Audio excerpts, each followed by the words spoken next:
안녕하세요. 성경학원 김한나 강사입니다. 지금부터 2025년 경기여고 1학년 설명회를 시작해보도록 하겠습니다. 자, 일단은 본격적으로 시작하기에 앞서서 제 소개를 좀 드릴 건데요.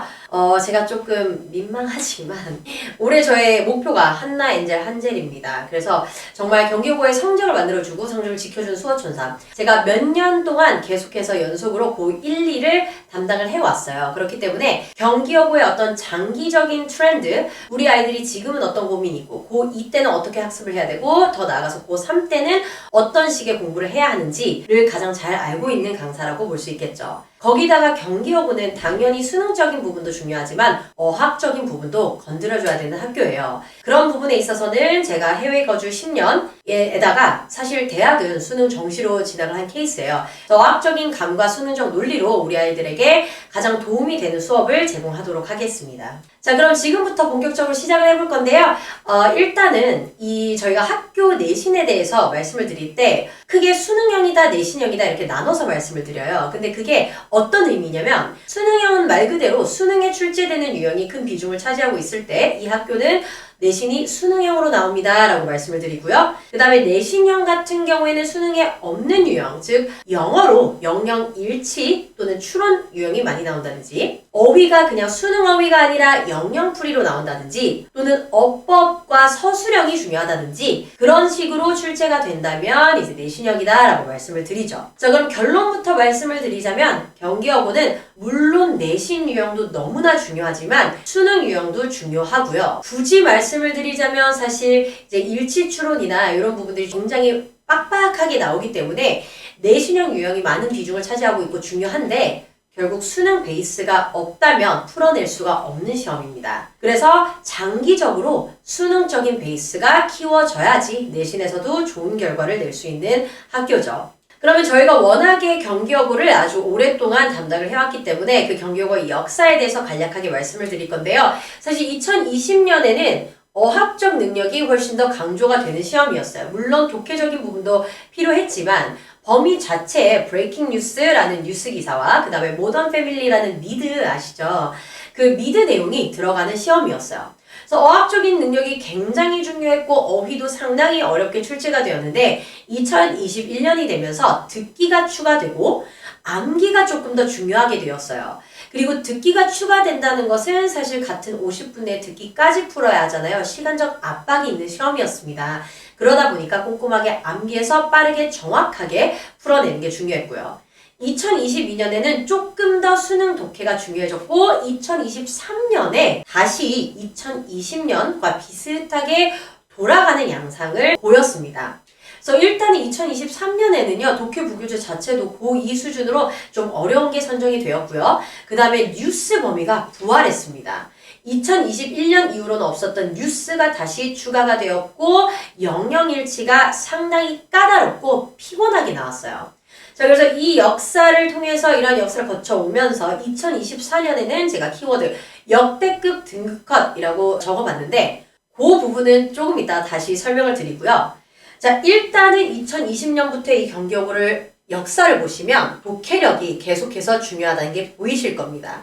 그래서 이렇게 경기여고의 역사를 관통하는 트렌드, 경기여고에서 반드시 갖춰야 하는 게 무엇이냐 하나를 꼽자면 독해력이에요. 그래서 계속해서 수능 공부와 같이 가야 된다라고 제가 이제 어머님들께도 학생들에게도 강조를 드려왔고 앞으로도 강조 드릴 거고요. 자, 그리고 경기여고 2학년과 3학년 이야기를 안 할 수가 없을 것 같아요. 제가 계속해서 경기여고 1, 2학년은 담당을 해왔고 고3까지도 지도한 경험이 있기 때문에 고2 같은 경우에는 작년 기준으로 말씀드리자면 이제 쪽대본 범위인데 이게 뭐냐면 범위가 짜잘짜잘하게 매주 서너 지문씩 나와요.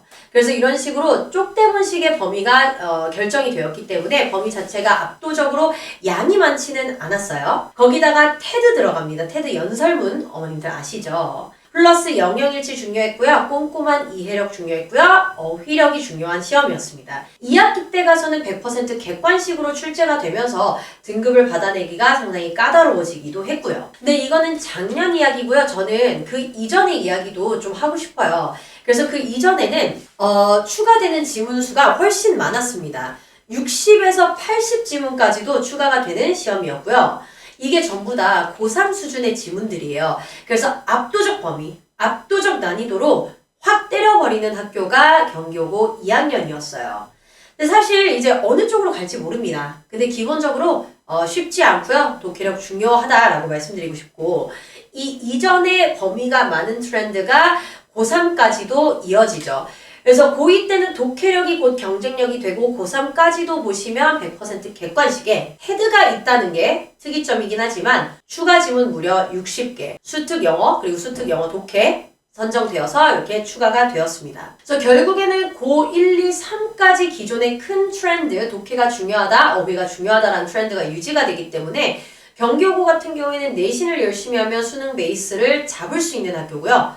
또 반대로 수능 베이스가 잡혀 있어야지 내신도 수월하게 갈 수 있는 학교입니다. 그래서 계속해서 고1 때 하는 공부가 고2 때 그리고 고3 때까지도 이어지기 때문에 지금 올해를 잘 보내는 게 굉장히 중요해요. 자, 그러면 좀 범위를 자세히 볼 건데요. 1학기 중간, 2학기 기말, 2학기 중간, 2학기 기말까지 제가 범위를 좀 정리를 해봤습니다. 결국엔 1년 동안 꾸준히 조금씩 범위가 늘었어요. 자, 근데 여기서 말씀드리고 싶은 거는 2학기 중간 때 뉴스가 들어가기 시작했습니다. 이 뉴스가 처음엔 3개, 2학기 기말 때는 6개가 추가가 되었는데 이 뉴스가 상당히 까다로웠어요. 그건 뒤에 가서 다시 보여드릴 거고요. 문항수도 많았습니다. 그러니까 경기여고는 사실 시험을 대비하는 것도 힘들지만 시험장 안에 들어가서 시험을 보는 것도 굉장히 피로도가 높은 시험이에요. 왜냐면 객관식이 26개에서 29문항이 나오거든요. 그러면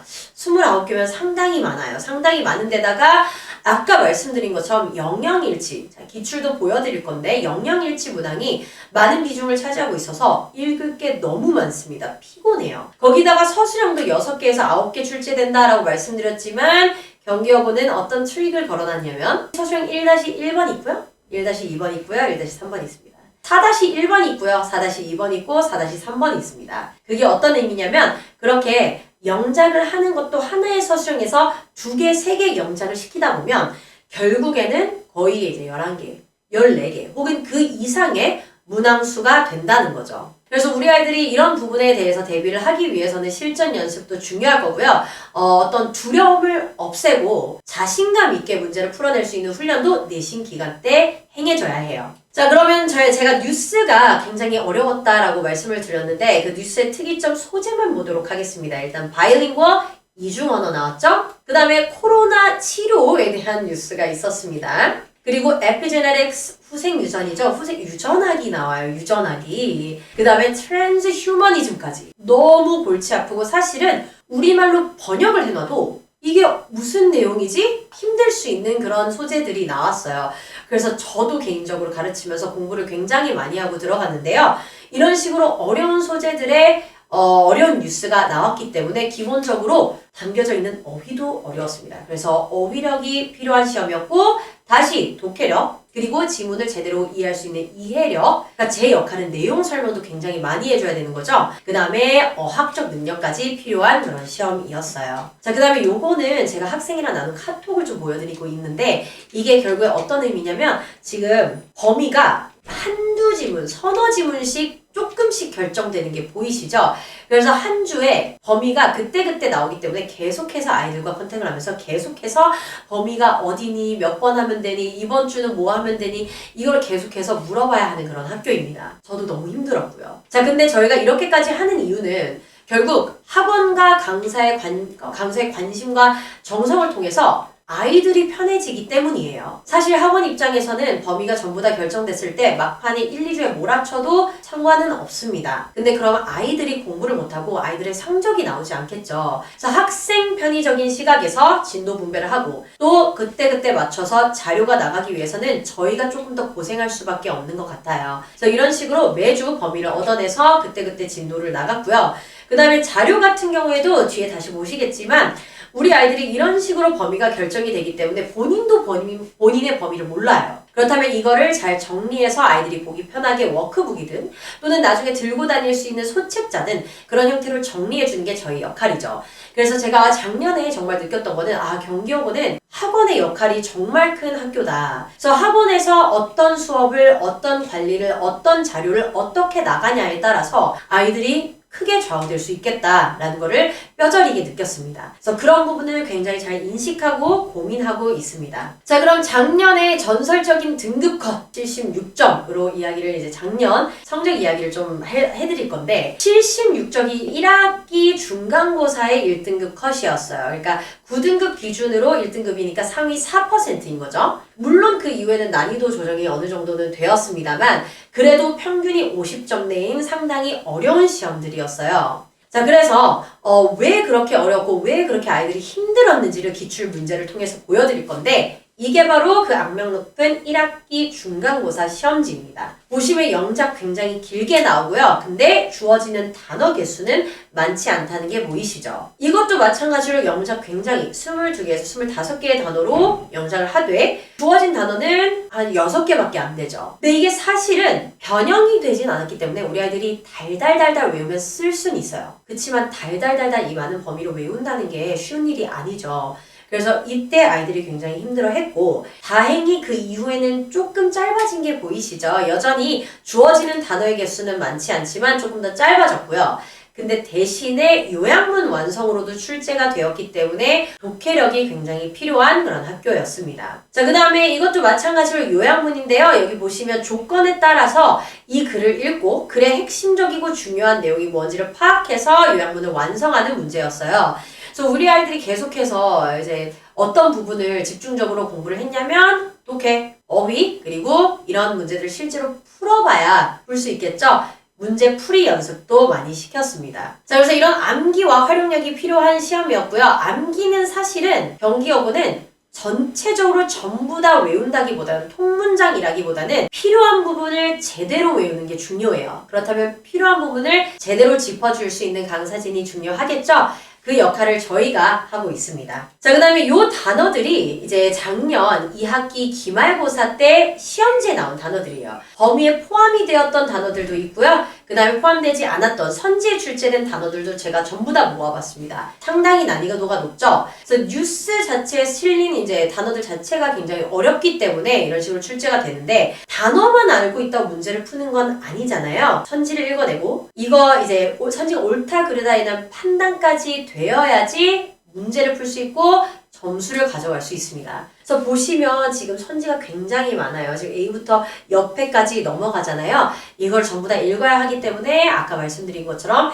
피로도가 높은 시험이었고 얘도 마찬가지로 굉장히 많은 질문을 줬는데 28번을 보시면 윗글을 읽고 답의 근거를 찾을 수 없는 질문의 개수는 이라고 출제가 되어 있죠. 전부 다 읽고 읽어내고 답을 찾을 수 있는지 없는지 지문을 통해서 확인을 하고 그리고 개수를 정확하게 골라야 하는 문제였습니다. 얘도 마찬가지로 지문만큼이나 선지가 길다는 것 다시 한번 봐주시면 좋을 것 같고요. 근데 이러한 영영일치, 까다로운 영영일치 유형이 무려 최대 26점을 차지해요. 4분의 1이죠. 그래서 우리 아이들이 이런 독해 경쟁력 그리고 구문 해석력이 없으면 굉장히 힘들 수 있습니다. 그럼 그 부분을 언제 쌓냐면 지금부터 미리미리 쌓아둬야 돼요. 시간이 좀 걸리는 영역일 수 있습니다. 어휘도 독해도. 그렇지만 지금부터 꾸준히 하면 충분히 좋은 결과 낼 수 있어요. 마지막으로는 여기까지 보시면 경기여고 그럼 오케이 독해, 어휘 그리고 끝인가? 라고 하실까봐 어법까지도 기본적인 부분을 챙겨야 된다라고 말씀을 드리고 싶어요. 어법이 까다롭게 나오지 않아요. 까다롭게 나오진 않고요. 대단히 엄청나게 화려한 변형이 되는 건 아니지만 그래도 보시면 기본적으로 밑줄이 길죠. 개수로 나오죠. 연습 필요한 유형이고요. 기본적으로 이 정도는 핸들링을 할 수 있는 능력이 있어야 합니다. 어법 최대 7문항까지도 나와요. 결코 비중이 낮지는 않습니다. 그래서 이렇게 다양한 영역에 다양한 능력이 필요한 게 경기여고이고요. 제가 너무나 이제 어렵고 힘든 이야기만 너무 많이 말씀을 드려서 조금 죄송하긴 한데 그래도 저희 학원에서 프로그램에 따라서 꾸준히 잘 공부를 하고 학습을 하는 친구들은 충분히 성적을 올릴 수 있는 시험이기도 합니다. 다만 꾸준히 성실하게 연속성 있는 학습을 통해서 가능한 거죠. 자, 그럼 뒤에는 이어서 이제 어떤 식으로 공부를 해야 되는지 설명을 드릴 거고요. 정말 믿고 맡겨주시면 저희가 고민하고 많이 신경 쓰고 챙기는 만큼 최선을 다해서 지도를 하도록 하겠습니다. 감사합니다.